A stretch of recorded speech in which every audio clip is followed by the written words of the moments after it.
welcome back to my channel.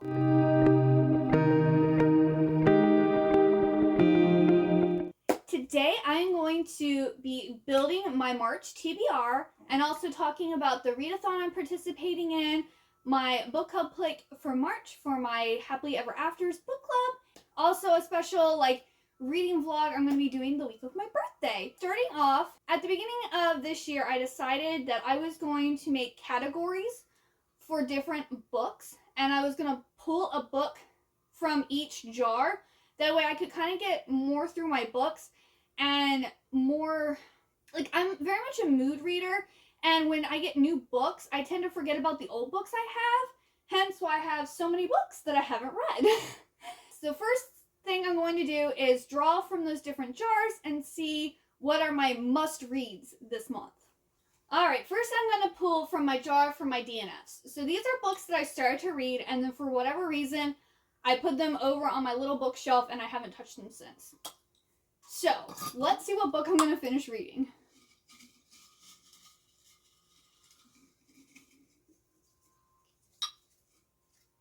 Kiss by an Angel. Okay. Alrighty. So this is actually 3 books in one. There's Kiss by an Angel, The Power of Love, and Soulmates. And this is by Elizabeth Chandler, and it's an unforgettable trilogy of romance and suspense. So it looks like I am 80 pages into Kiss by an Angel, and this is, I believe this girl's boyfriend dies, and then he comes back and is protecting her as an angel. Yeah, love beyond life, a danger beyond doubt. When her boyfriend Tristan died, Ivy thought she'd lost everything, even her faith in angels. But now she's discovered that he's her guardian angel, his presence so strong that she can feel the touch of his hand, the beat of his heart. Ivy needs Tristan now more than ever because he knows she's in terrible danger.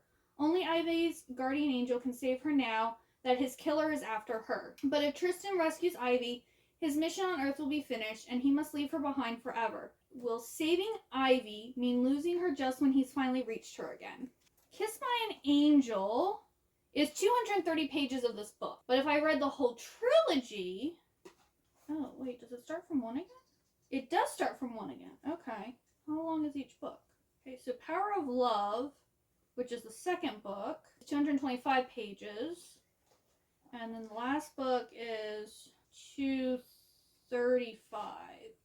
So around 700 pages, and I read 80 already, so 600 something pages if I read the whole trilogy. So I think I will for sure finish the first book, and then depending on how my reading goes, I might just read the entire trilogy, or I might put The Power of Love into my to continue.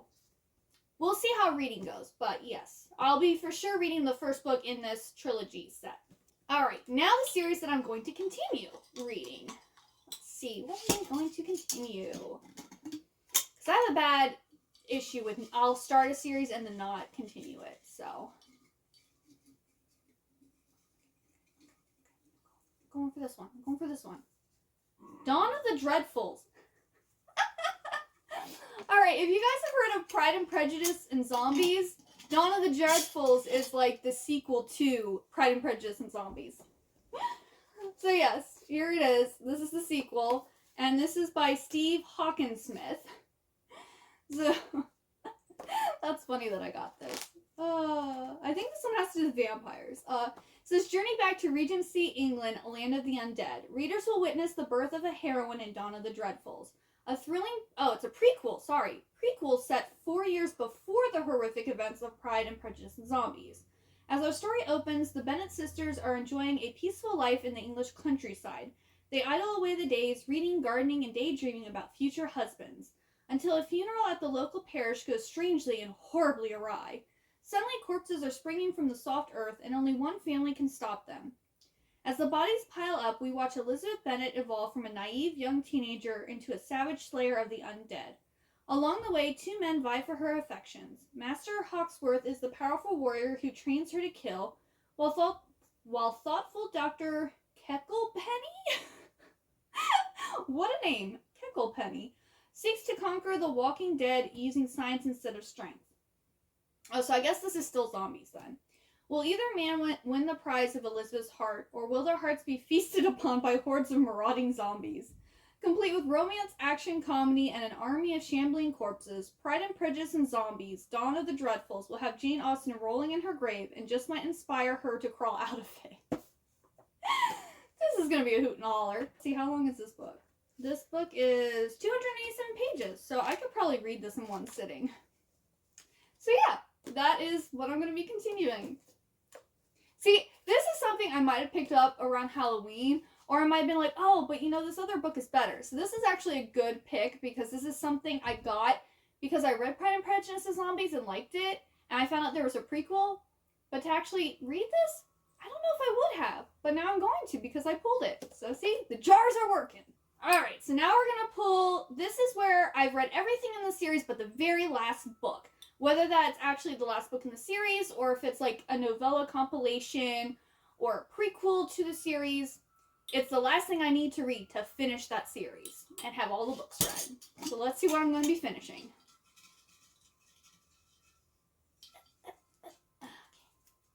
Forever in Blue. I think that's Sisterhood of the Traveling Pants, I believe. Let me double check. Yep, it's the last book in the Sisterhood of the Traveling Pants series.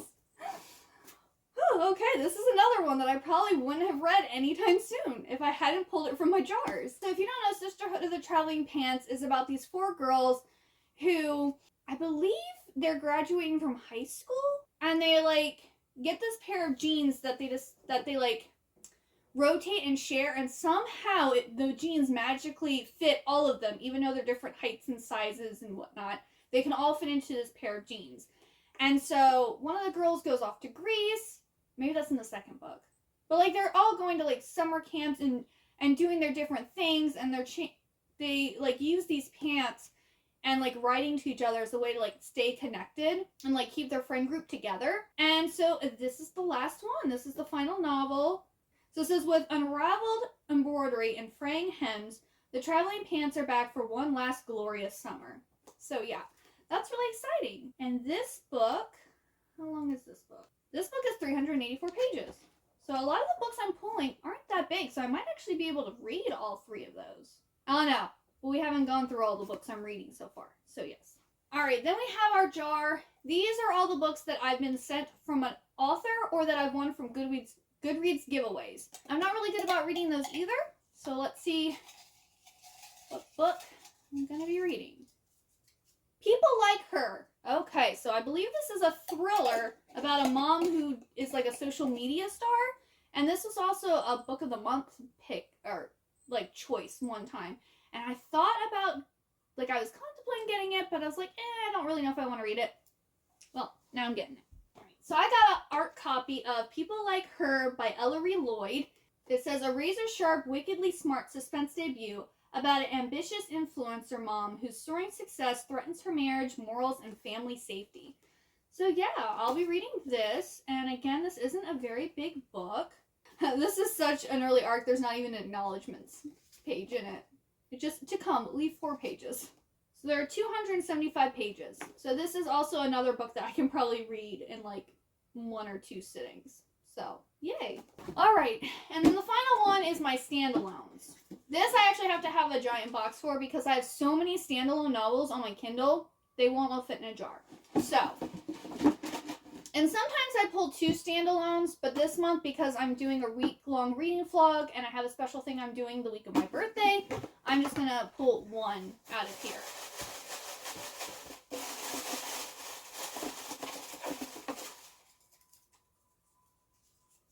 The Wind in the Willows. Oh, yay! I've been wanting to read this book. Actually, right behind me. Gotta get it. Alrighty, I'm going to be reading The Wind in the Willows by Kenneth Grahame. And this is a classic. I believe it's a children's classic. And this is this is like the Barnes & Noble special leather-bound edition. That was like $10. I love those editions. And this is only 210 pages, so another book that I can probably read in like 1-ish sittings. So yeah, that's exciting. Oh. Okay, I think this is the one I'm most excited for because I've been wanting to read this, but I'm like, oh, you know, fitting it in, da-da-da. So, yay! And every single book I pulled is actually a physical book. I didn't pull a single Kindle book, which is actually really shocking. So I actually will be creating space on my bookshelves. Not that this one will be going away since this is like a collector's. It will still be staying on my shelf. But like all the other ones, I can finally take over to my parents' house and open up more room for other books. So I am really happy with my pulls. A lot of stuff that like I probably wouldn't have gotten to anytime soon if I hadn't pulled them from my jars. Alright, now, I'm sure everyone's talking about this book because it just came out February 15th. But I need to read House of Sky and Breath. So I will be trying to get through this monstrosity in March. Yeah, this is the second book in the Crescent City series by Sarah J. Maas. Pretty much everyone is reading it.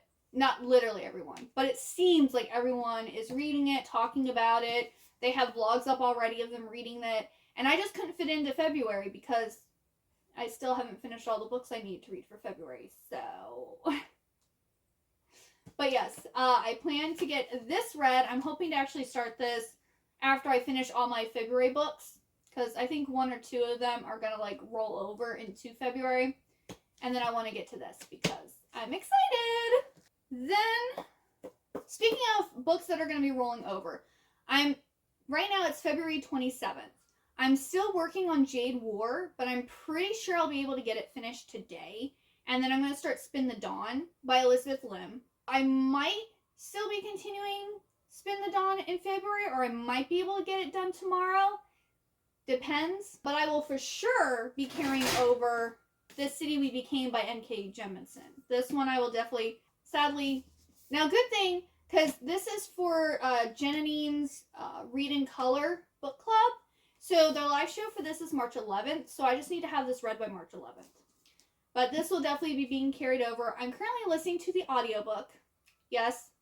I've never talked about audiobooks on my channel before. I didn't think I could do them because I'm a visual, like, learner, not audio. This is the second audiobook I'm listening to. I'm not really liking this audiobook so far, but I think I'm just not... I don't know, the book is confusing me. But I'm going to listen to it all. I'm almost a quarter of the way through the audiobook right now. This is for sure getting carried over into March. Then I'm going to be doing Koreadathon, I believe is how it's pronounced. And this is being hosted by Chloe from Books with Chloe and Monica Kim. And so there's like, I think 6 different prompts. There's a book that's like the read that everyone's supposed to read who's participating in this readathon. And then there's also some like additional prompts to do to like, you know, to celebrate Korean culture. Let me pull up what I have for that. Alright, so the group book is Winter in Shokcho by Eliza Sua Dusapin? I don't think I said the name right at all. But this is the group read, and I'm also going to be reading this for the prompt for read an award-winning Korean novel. So this will be the book. I'm going to put it up on the screen. I recently downloaded Libby, and this is available as a ebook. I placed a hold on this, and it says it should be about a 2-week wait. So I should get this during Koreadathon. So I think I'm just going to borrow this because the Kindle is $9.49 and like the physical book's even more. And I don't know if this is actually a book that I'm going to want in my collection or not. Like, it doesn't sound that interesting to me, but I do want to participate in this readathon because I like Korean culture. I'm going to be reading this, but I don't want to invest money in it if I'm only going to read it for this readathon. So if I end up liking it, I'll then purchase it. But otherwise, I'm going to be borrowing this from Libby. And then another prompt is read a book translated from Korean. So this I bought for my Kindle, and this is by Kyung-Suk Shin. I think this is like a historical fiction set during the final years of the Korean Empire. The new novel from Main Asian Literary Prize winner Kyung-Suk Shin features a mysterious dancer caught up in the dizzying sweep of history. And this is when a novice French diplomat arrives for an audience with the emperor. He is enraptured by the Joseon dynasty's magnificent culture, then at its zenith.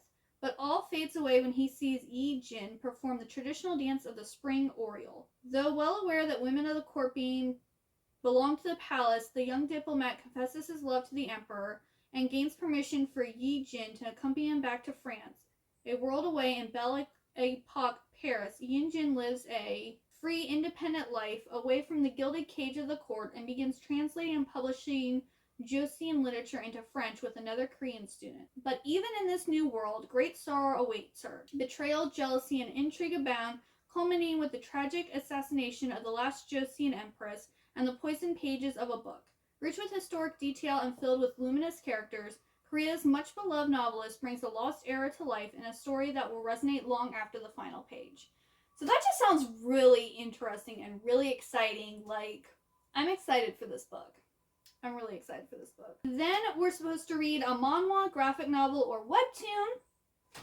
So I'm going to be reading Hissing, the first volume. And this is Da-A, an aspiring manhwa artist who lives with her father and her little brother, comes across Sun Nam, a softie whose ultimate goal is simply to become a tough guy. Whenever these two meet, trouble follows. Meanwhile, Tujun, the hottest guy in town, finds himself drawn to the one girl that his killer smile does not work on, Da-A. With their complicated family history hanging on their shoulders, watch how these three teenagers find their way out into the world. This is a 6-volume manhwa series, and I think I have the first 3 volumes, but I'll just be reading the first one for this readathon. Then read a historical fiction novel. So I'm finally going to read Wicked Fox by Kat Cho. I don't know if this is actually historical fiction, but when I googled Korean historical fiction, this one popped up and I want to read it. So yeah, I'm pretty sure everyone knows what this is about because lots of people like this book. Then read a book recommended by a Korean celebrity. So I went and looked up like Korean celebrities and what books they recommend. And BTS, I don't know which member of BTS in general, recommended Kim Ji-young, born 1982. I also know Chloe really liked this book and read it, and it's short. And this book is by Cho Nam-joo. So I think it's like a feminist novel about how women are treated in Korea, if I remember correctly. And then if I can get, I don't know if I'm going to be able to get through to this last one, because Hissing, Winter in Sokcho, and Kim Ji-young, born 1982 are all pretty short books that I'll probably fly through really quickly because manhwa takes like 30 to 40 minutes to read. And then both Winter in Sokcho and Kim Ji-young, born 1982, are both less than 200 pages. But The Court Dancer is like 300 and some pages, and I believe Wicked Fox is like 300 or 400 and some pages. So if I can get through all of those books in that 1 week, the last prompt is read a book featuring a Korean diaspora character. And I was looking, this was really hard for to Google this and actually find a book that was interesting for me. So I chose Somewhere Only We Know by Marine Gu, because this is about, I think, a Korean girl who's in Shanghai and she's doing acting or something like that. So I think that counts because it's a Korean, but she's not actually, she's only living in Korea, I think, while she's doing this movie or whatever. It's not like she's actually moved there forever. But you know what? I'm going to count it. Plus, I don't know if I'm actually going to get to this book or not. It all depends on how my reading week goes. And then the other prompts are for life challenges. So we're supposed to cook a Korean meal and or dish, which I haven't decided what that's going to be yet. Watch a Korean film or show, which I've already looked into this. I'm thinking of a romantic, drama type thing. And then support a Korean creator, which I'll probably decide that week too. So yes, that is all that I'm going to be reading, or hopefully reading, for Koreadathon, which is also, the dates for that are March 7th through the 13th, and I will be doing a dedicated weekly reading vlog for this readathon, and it will probably be up the week after the readathon is over. Then, for my birthday, which is March 21st, I'm actually taking off March 21st to March 25th. I have decided that I am going to read all of the books in this one series. I'm going to vlog it, and it's going to be awesome. I'm hoping.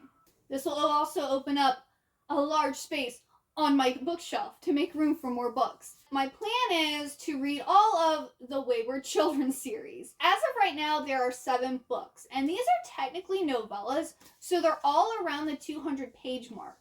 And since I'm going to have off because technically I'll have March 19th, because I don't work weekends. My job, thankfully, is a Monday through Friday job. I'll technically have March 19th all the way till March 27th off, which is 9 days. And there's 7 books. I mean, there's other stuff that I plan to do because obviously I'm going to celebrate my birthday. I'm planning on going to like my parents' house and like trying to like clean out. I don't want to like do an unhaul. So I'll probably have an unhaul video sometime in the end of March, beginning of April, because I'm just going to be purging a whole bunch of books because it's getting out of hand. I have way too many books and so many I haven't read that they just need to go. And then, yes, reading this series here. So I probably can read 2 of these in a day, if not more. So that's the plan. So the 7 books in this series so far is Every Heart an Open Doorway. Every Heart a Doorway. And all these books are by Shannon McGuire, I think is how you say their name. Down Among the Sticks and Bones. Beneath the Sugar Sky. In an Absent Dream. Come Tumbling Down. Across the Green Grass Fields. And Where the Drowned Girls Go. I will be having a dedicated reading vlog for all of these books. I don't think I'm going to do it. I think they're going to be non-spoiler, is what I think. So yes, that is the plan. Alright, and then to touch on like the other things that I'm planning on reading. So Mel from Mel Reads is doing her Greenbone read-along. And the last book in the series we're supposed to read in March called Jade Legacy is by Fonda Lee. So I just purchased this on my Kindle. It sadly had not gone on sale. I was waiting and waiting for it to go on sale, and it didn't. So I had to pay full, like, $14.99 for it, which is ridiculous for a Kindle book, in my opinion. But I bought the rest of the series. I really like the series, so I was like, you know what?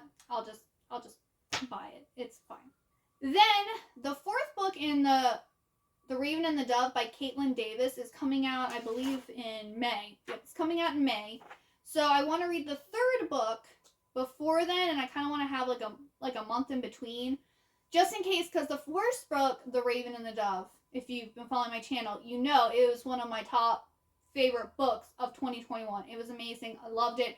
But the second book let me down a little bit. So that's why I haven't like read the 3rd book as soon, because I hope I'm not disappointed. I hope it gets good again. But the 3rd book is The Dragon and the Queen, so I'm planning on reading this in March. If I can't get to it, because I do have a lot that I'm reading, then I'll push it to April, because April doesn't seem to be that busy so far for what I'm looking at. Then for Happily Ever Afters, which is the book club that I host on Fable, we're going to be reading Daughter of the Moon Goddess by Su Lin Tan. Really excited for that. This is like a reimagining or retelling of Chang'e, like the tale of Chang'e. Sounds amazing. Everyone's talking about it.